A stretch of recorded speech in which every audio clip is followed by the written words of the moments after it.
Hey guys, what's going on? My name is Tom Spark and welcome back to another video. Today we're talking about which VPNs have the most potential in 2023. Which VPNs do I think are going to go above and beyond to get a good score for the channel, to be a good VPN overall? That's what we're talking about today. Of course, all the VPNs are already ranked on VPNTierlist.com for this year. Going into the next year, we're going to be doing some updates, and I'll be making a video about that soon with the VPN Tier List 4.0 system. Additionally, guys, if you're interested, you can also go check out VPNTierlist.com to check out some of the quizzes I've been making lately. There's some pretty fun quizzes here that you could check out. We have, where am I? Well, there I am. You can check out the Are You Anonymous quiz, which will give you some good tips on how to become more anonymous on the internet, as well as give you a fun little rating, as well as the VPN quiz to help you decide on a VPN as well. Not only that, guys, but going on right now, we also have a lot of good holiday sales, and I've collected most of them on this little thing over here, so check that out if you're interested also. But now let's get back to the video at hand. You know, what VPNs do I think have the most potential, and where could they improve to really capture the potential? So first up, let's talk about TorGuard, of course, one of the highest rated VPNs here on the channel. Of course, we have to mention that. And what could TorGuard do to really get a perfect score next year? What do I think they're going to do?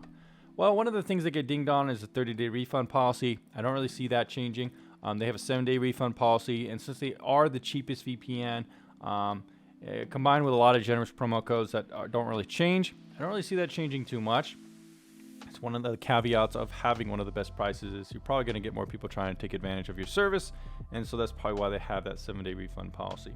Another thing is they don't have anonymous payments. They must have taken Monero away some point of time. They offer Bitcoin and Litecoin, but if they took that away, there probably was a lot of fraud or something going on. That's probably not going to change either. But I do think that hopefully next year we do see split tunneling for TorGuard. I think that's something they could actually push out. So that's something I'm going to be looking for and will be a good addition to TorGuard. Apparently the team said they had been working on it for some time, but haven't pushed it out because they don't want to make sure people aren't leaking their IPs, which has happened with some other VPNs that have split tunneling. But going forward, they could also open source an application. This would be huge for TorGuard. I know they have interest in it. I've talked to the team and they seem to be working on something like that. But who knows if it's going to come out next year. So those are two big things. Additionally, they could get a no-log audit. I've also heard that they're working on that, so that could be huge. Honestly, getting split tunneling, open source, and a no-log audit would be a triple whammy for TorGuard and kind of give it even more of a healthy boost above some other VPNs out there. If they did those things, it would be pretty close to the perfect VPN in my opinion. They could kind of make streaming compatibility more flexible, not needing the streaming IPs and stuff like that. That would be nice.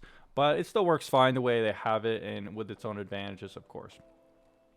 Next up, we could talk about WeVPN. You know, what potential do they have?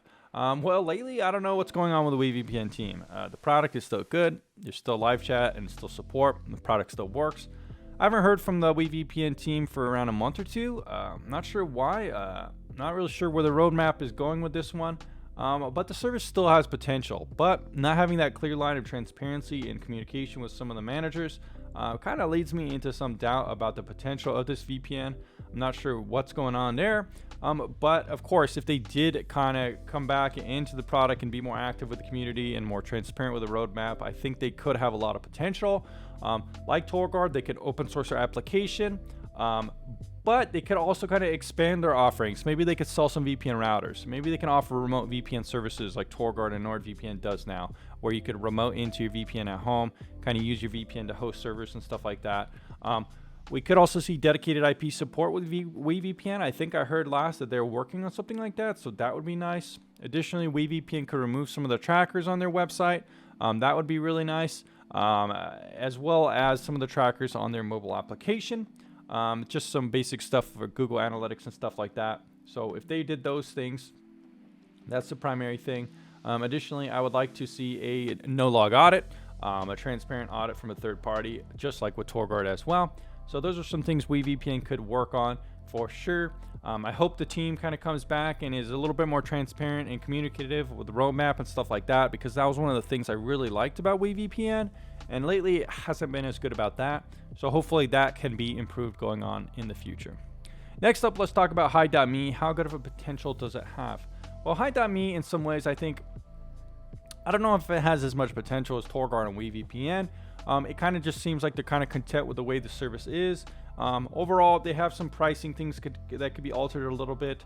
I know they're working on a Linux GUI, which would be really cool for the service. But I'm not sure if they really have too much plans to open source the application, add dedicated IP, sell some routers. Probably my biggest thing that I would like to see from Hi.me is a speed improvement. I don't know why, but I just don't get the best speeds with their service. They don't have a ton of servers in my area, which could be one reason. I think for people worldwide, it's still a pretty fast VPN, but for me specifically, the speeds just aren't that good. I've mentioned it to the team, and they've kind of said 1 or 2 times before they were looking into it, but I haven't heard back from them. And that was like a year ago with no communication since then, so I'm not really sure about that.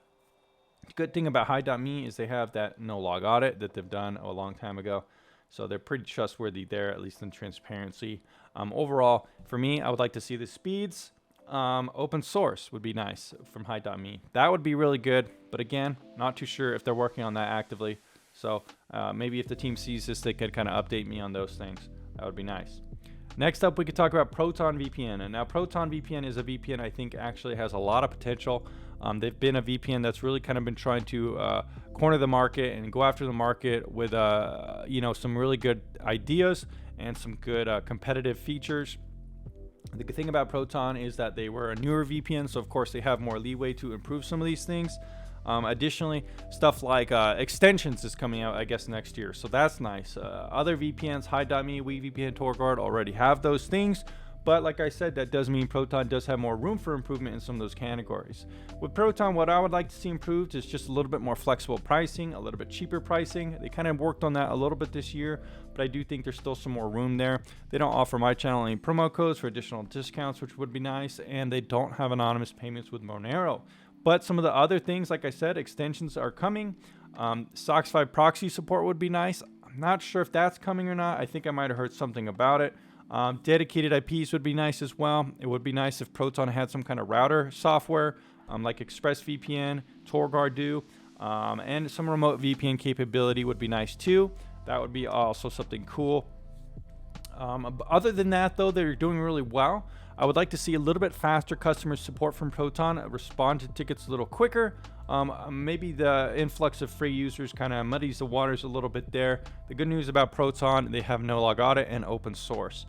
So they have a little bit different areas to improve on, some of the compatibility with extensions and stuff like that. And they're a little more expensive, but it does have potential.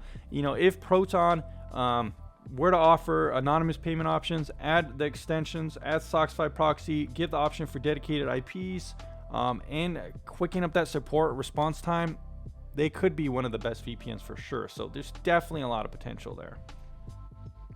All right, guys, next up we could talk about Nord. Now, does Nord have a lot of potential? Well, I don't think so. And that's because there was a Reddit thread where I asked them some of the things they could improve, some of the potential of their service, and they pretty much said every one of the points that I mentioned, they're not really that interested in doing. So guys, here's the question where I asked them. I'll move my face over here. Here's some of the things I think that can make Nord a tier 1 VPN. I asked if they have any plans for open source, any plans for Linux GUI, any plans for port forwarding, and any plans to remove analytics and trackers from the websites. They pretty much said here, we do not have any plans for open sourcing or any dates for plans, which is a bummer. They also do not have priority for a Linux GUI.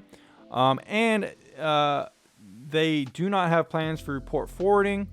And they do not seem to be interested in any ways of improving the aggregated anonymized data collected. They did say we are considering ways of improving anonymity and experience for customers while seeing the information necessary for application usage. So they're kind of a little bit more muddy on the last question, but unfortunately the biggest things I was hoping for Nord to become a tier 1 VPN unfortunately kind of have seemingly been shot down.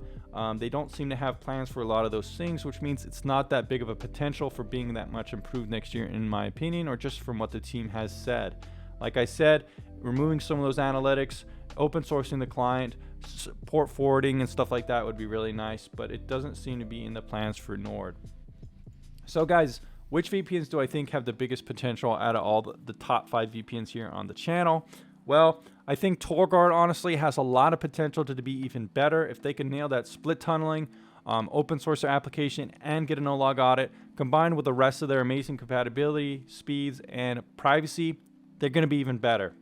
Next up, if WeVPN could kind of get back on the roadmap and transparency and improve some of those things, they could even be tied with TorGuard in some of those things.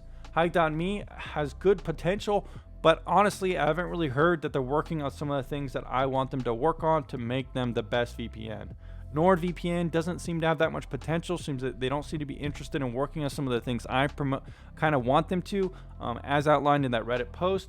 And finally, Proton does seem to have pretty good potential as well with some of the things they're working on. So honestly, if it was up to me to say the VPNs that had the most potential, I honestly would probably say something like TorGuard and ProtonVPN as of right now, going into 2023. So keep a lookout for TorGuard and ProtonVPN both if you're looking for one of the best VPNs going into 2023. However, I'm not going to say that Proton's automatically going to be a top-rated VPN in terms of passing some of the other ones like WeVPN and Hide.me.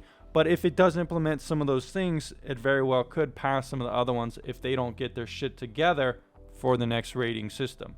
All right, guys, so thanks for checking out this one. Stay tuned for next year, checking out VPN tier list 4.0. We're going to have some pretty good updates to the tier list, making it even more transparent and better for rating VPNs. Thanks for checking out this video, guys, and I'll see you again very soon.